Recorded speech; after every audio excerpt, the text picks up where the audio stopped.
Welcome back to New Rockstars. I'm Erik Voss, and this is a breakdown of Marvel Studios' What If Episode 4. What if Doctor Strange lost his heart instead of his hands? And what if we all lost our minds? With this tragic horror of an episode, unafraid to sentence its hero to bleak consequences. My favorite episode of the series yet, and not just because it had like 20 Mephistos in it, if you could even call them that, but because this episode was filled with beautiful imagery and concepts that are fascinating to break down, but you gotta do it frame by frame. And I'm gonna do that and point out all the animation details and Easter eggs that you might have overlooked. This video is sponsored by Storyblocks. More on them later. We open with the outline of the Watcher, but notice how we see more of his body than usual. In fact, he's made more and more appearances with each new episode of the season, as if getting closer and closer to finally intervening. But by the end of this episode, we do actually see his full flesh before he reverts to his astral silhouette, like a judge who abides by habeas corpus to render a guilty verdict in person before returning to his chambers. He says, "What if the best of intentions has very strange consequences?"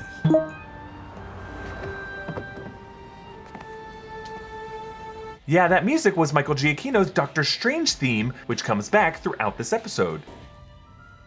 Where am I? The Ancient One warned us. If we save Christine, we destroy the world.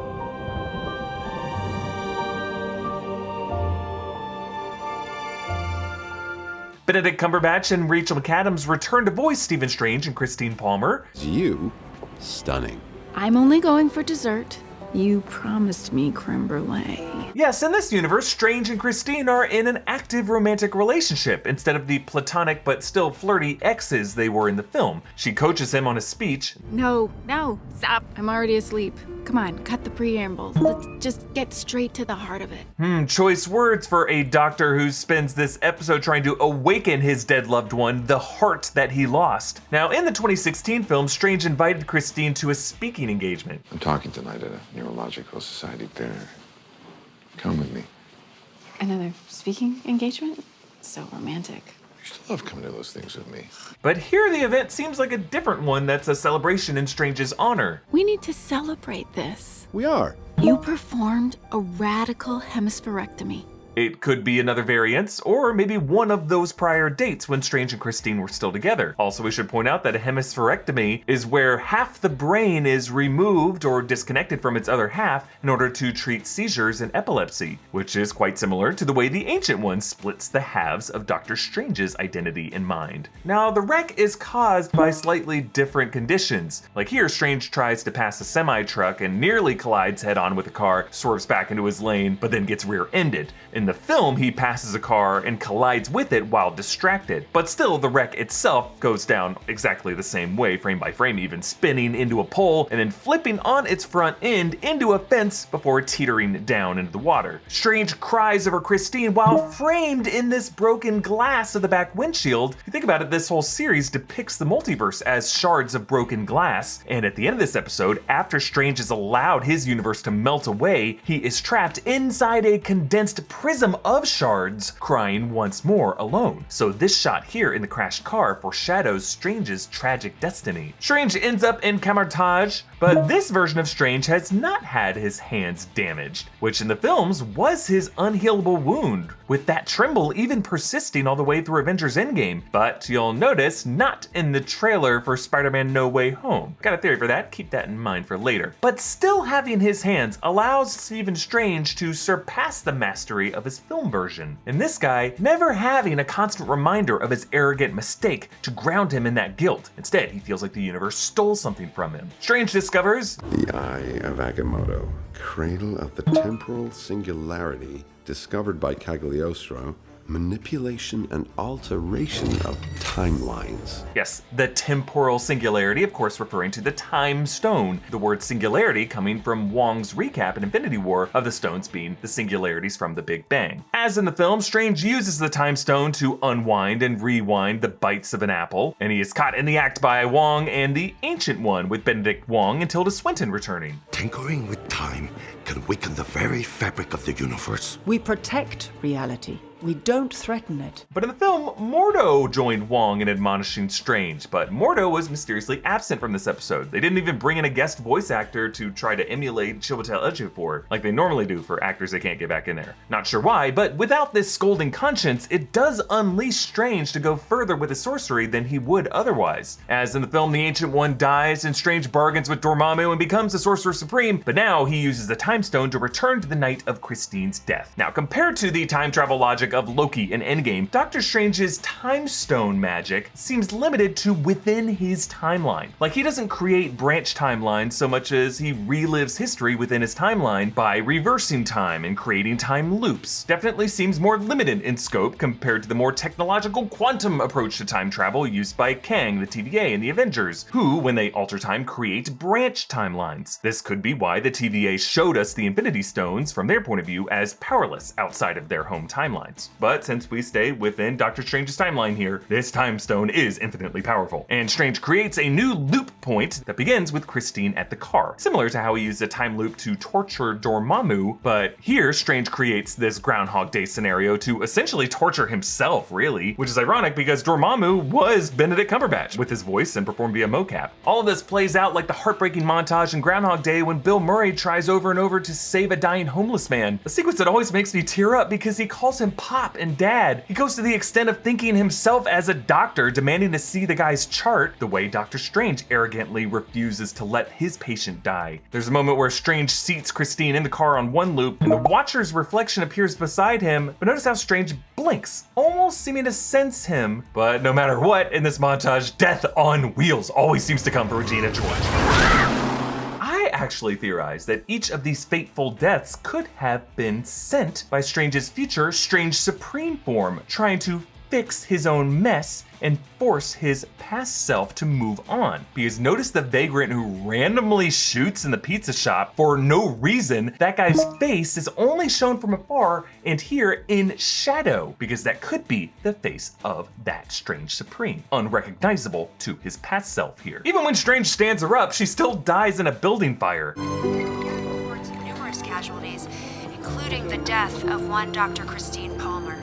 Surgeon file photo, ready to go while the building's still blazing. Okay. Actually, that reporter is Christine Everhart, voiced by Leslie Bibb, the recurring MCU WHIH reporter who first appeared in the first Iron Man. The Ancient One appears to him from a blue portal, which compared to the golden sparkle portals normally used by sorcerers, might indicate a higher form of magic, allowing one to traverse timelines or dimensions or realms, like the blue portal Captain Carter and the tentacle monster went through, and the blue color Christine glows when Strange resurrects her at the end of the episode. Now, the Ancient One would still be alive at this point in the timeline, right? Because the night of Christine's death, the Ancient One was still living. But the fact that she uses this blue portal is just interesting to note, because she is someone who has seen every part of her life and every part of her timeline. She seems to have an omniscience to her, and she could be coming to Strange through another realm. And she explains, Her death is an absolute point in time.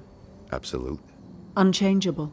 Unmovable. Okay, so absolute points, a kind of new rule in the MCU's ever-expanding timeline logic that I'm sure some folks might debate whether or not applies to the live-action MCU titles, but for now, I'm gonna assume it does. Again, in Endgame and Loki, past tragedies could be altered or subverted, but doing so would result in the creation of a branch timeline. Thanos' snap, though, could not be prevented. It could be practically undone by extracting Infinity Stones from the past and using them to snap everyone back in the present, though the world still had to live with the consequences of some people living 5 years more than others, the sudden population change from snaps. That seemed like it could have been an absolute point that they just kind of had to work around. But now we are learning that some events are considered absolute points. They are fixed, load-bearing, watershed moments that cannot be erased. These could be anchor points that were placed in the timeline by whatever version of Kang in order to maintain stability to that universe's sacred timeline. So in this episode, when Strange eventually forces Christine's survival, he violates the natural limits of his time stone,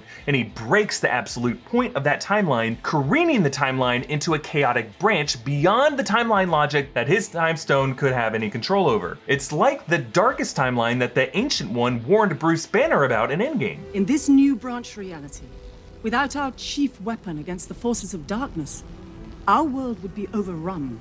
Millions will suffer. which the Ancient One in this episode echoes. This path only leads to darkness and the end of this reality.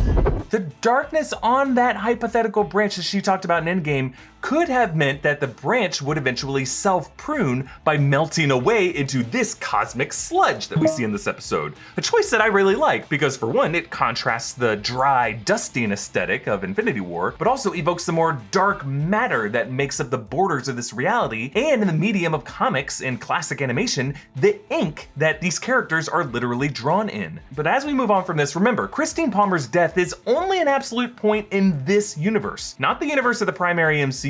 Because she's still alive in the primary MCU, we're all still fine. So this would suggest that different universes are structured with different absolute points, that Kang timeline scribe considered to be unchangeable. So the Ancient One attacks Strange to keep him from going further, and notice how her spell explodes in a white impact blast. I love when the show does this. It's really fun to pause at the right moment. Like, first she does it when she brings the edges of her runic fans together, and then when it hits Strange. It creates this one black line where he was standing, representing how the Ancient One just split his soul in half. So Strange thinks he survived it, going to the distant past to the Library of Cagliostro before this library was lost, alongside several other ancient libraries, like the burning of the Library of Alexandria. In this case, Cagliostro was an actual real person in history, but in the lore of Marvel Comics, he was an ancient Italian sorcerer, and it was his spells of the Book of Cagliostro, the spellbook in the 2016 film. Strange is greeted by Wang, voiced by Ike Amati, and he later implies to Strange that he is not himself Cagliostro, but in fact, in the comics, Wang is the possible real-life name of the actual Cagliostro. And notice how he has one blue eye and one reddish-brown eye. Maybe a clue that Strange is here in a split reality, split between a place where his eyes stay clear blue and another place where his eyes go darker and at times red. The Lost Library of Cagliostro is beautiful inside and out. The facade of it has carvings of winged griffins and then is flanked by larger sphinxes. The Sphinx is a mythological being who posed the riddle which creature has one voice and yet becomes four-footed and then two-footed and three-footed, the answer being man, who crawls on all fours as a baby, walks on 2 feet as an adult, and uses a walking stick in old age, which you could see reflecting Strange's journey as a man, in a literal sense, taking multi-limbed forms, but also lives throughout centuries, as Wang ages into an old man who cannot stand on his 2 feet. As he tries to go inside, Strange encounters all these protective runes, much like the ones Wanda and Agatha used against each other in WandaVision. Wizards love runes. And Wang greets him. Sorcerer Armani? No, it's Strange. Not any stranger than any other name in this world. Calling back the name wordplay that Caecilius had with him in the 2016 film. How long have you been at Kamar-Taj, Mr. Doctor. Mr. Doctor? It's Strange. Maybe.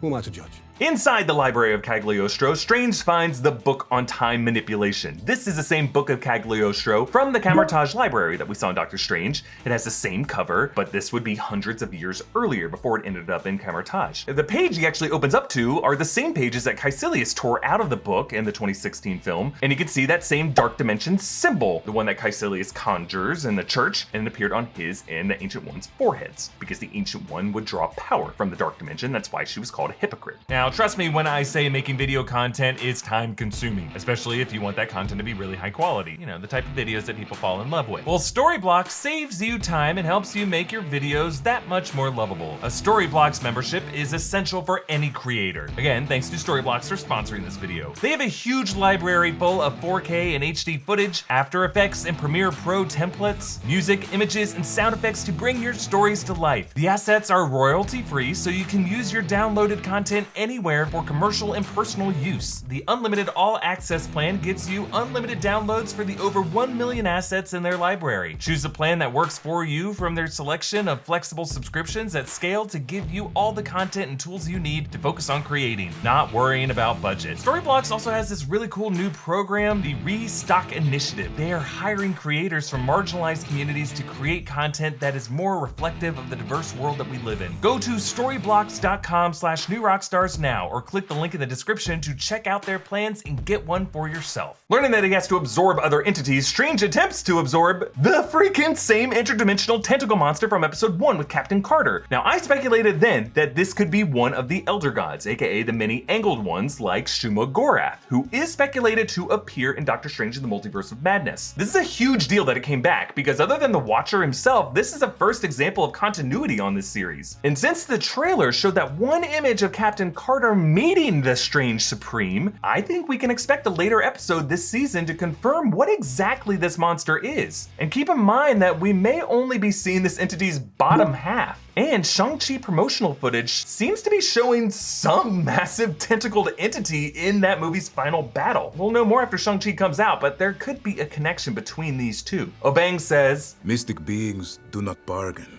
Their powers are not meant for man. A very weird thing to say because, yeah, Dormammu totally did bargain, at least eventually after being worn down, unless you consider that the deal Strange made with Dormammu might have not been a deal in Strange's favor, but a curse that Dormammu might have benefited from. Strange starts smaller this time with an evil little gnome, and then an insect whom he sends back, but takes its cloak of levitation, meaning that this might have been some alternate variant in a reality that was a sorcerer. And you'll notice that this cloak has a darker color and golden lining, similar to the flesh of that insect himself. He then absorbs a cosmic six-eyed bird, whom he strips of its feathers, and then a dragon that I guess you could say looks a bit like the Great Protector of Shang-Chi. That dragon turns his skin red and gives him horns, making Strange look a bit like, we have to admit, Mephisto. And because this is followed by a freaking double-headed goat, like the skull we saw in Agatha Harkness's Satanic Dungeon, and then this laughing humanoid being with a skull head, a cape, and with antlers, and then a snarling bat demon. Now, this episode never explicitly calls any of these entities Mephisto. Of course it didn't.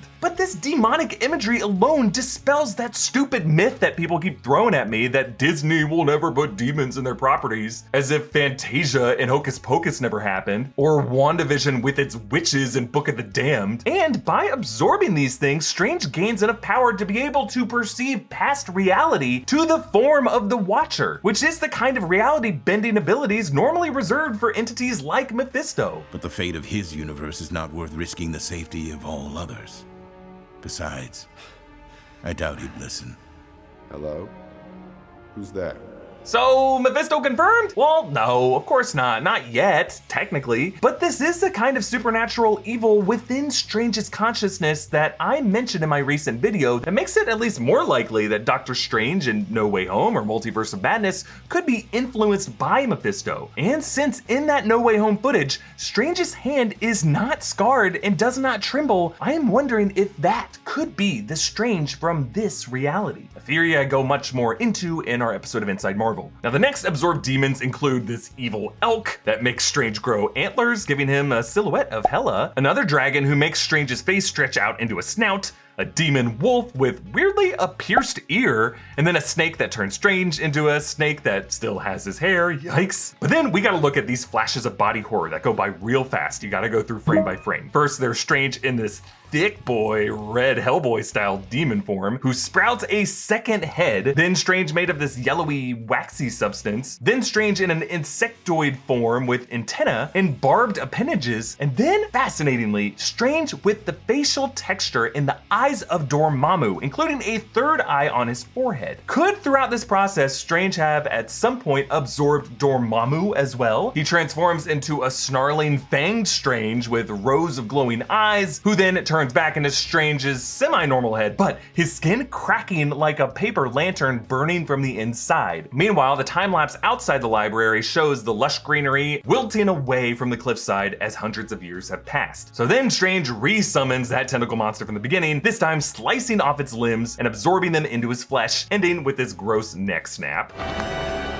Now, it's interesting how the creature's tentacles still have some life in them, even after they were cut off, which could mean that when those severed parts came back through the portal with Captain Carter in episode 1, those pieces could still be dangerous to Peggy and the others of that universe. Bang reveals that Strange Supreme was merely one half of himself in a split reality, and then we jump back to his other side, who has moved on from Christine, but Strange sees that this reality is melting into the inky sludge, and the Ancient One arrives to explain what's going on. Hello, Stephen. No, whoa, wait a minute, you're... Dead? Yes. So this must be... A psychic impression sent through a splinter in reality? Just think of me as an echo. Now you may ask, why is the Ancient One ghostly now, but in a more living form when she appeared to Strange before? Well, before, the Ancient One would have been alive at that point in Strange's time loop in early 2016. And because she is all-knowing, she just knew the implications of what Strange was trying to do then. But now she would have been dead after Strange had become the Sorcerer Supreme. And by psychic impression and echo, it appears that she has left this sorcery-based carbon copy of her mind, which is now flickering because her magic is fading in this dying universe. And this echo is trying to explain to Strange what she had done. I drew upon the power of the dark dimension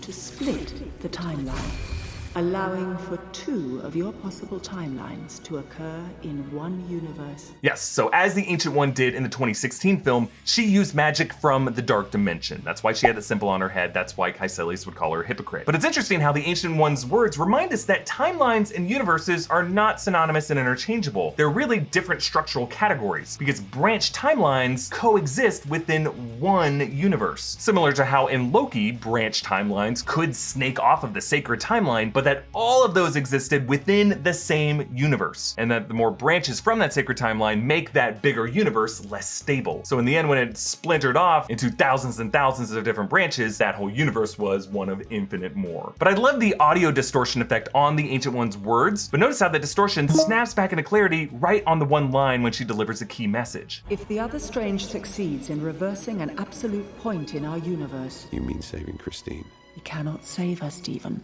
The resulting temporal paradox will destroy this universe. So Wang hooks up Strange with a protection spell. Guardian Vishanti. Heavy-duty protection spell. Yes, the Vishanti are actually a trio of godlike entities, Oshter, Hogoth, and Agamotto, who serve as patrons for the Sorcerer Supreme, those who sit above, and the seal of Vishanti that forms the sanctum window is referencing these Vishanti. And I like how the runes burn into his face. These are actually the same ones that swarmed the alternate Strange in the Cagliostro temple, which remember, he could handle one at a time, but the swarm of them collectively was a bit overwhelming for him, which explains why this Strange is able to, for most of the battle, stay evenly matched. As they talk to each other, Strange Supreme rages, and you can see for a moment shadows of the other absorbed entities burst out of him in fire, including a claw and a horned animal skull. And he takes them back to the scene of the crash. For a brief shot, you can see the broken windshield glass refracting the form of good Strange, showing how he is from a broken reality, and in this case might be a bit less fit for battle. And then they duel! Strange Supreme uses the beastly demons inside him. He turns his hand into tentacles to break through Good Strange's shield, and then he deploys sandworms. And then the 2 cloaks of levitation square off, but then Good Strange's cloak sacrifices himself. Oh, you can even hear a pained little scream when he tears apart. Strange Supreme distracts him with his orb of light and then creeps up behind him to drag him into a shadow realm. Might even be using Strange's ability to see the Watcher and to distracting him that might just be the Watcher, but no, it's actually his shadow self. And then he uses the inky dark matter that people are melting into to form the memory of Christine, but Good Strange realizes it's an illusion and Strange Supreme punches him out of it, shattering like a glass pane. You can see those shards falling with them. Another example of how reality, even a small pocket reality like this one, takes the form of a delicate crystal just on the verge of shattering. Shockingly, Strange Supreme defeats him and absorbs his other self, and the eye of Agamotto turns red, along with those runic rings around his wrist, which would normally of course glow green, but this is no longer manipulation of time, but manipulation of reality, like the red reality stone, but also like Wanda Maximoff's chaos magic. Red meaning less orderly and more insidious. Strange's final form is a freak. It includes tattered wings, tentacles, horns, hooved feet, and multiple eyes just plopped randomly all over the face. Now again, the name Mephisto never gets spoken in this episode, but the demonic nature of Strange's transformation speaks for itself. Like notice when he says her name, his voice is accompanied by separate whispers. Christine.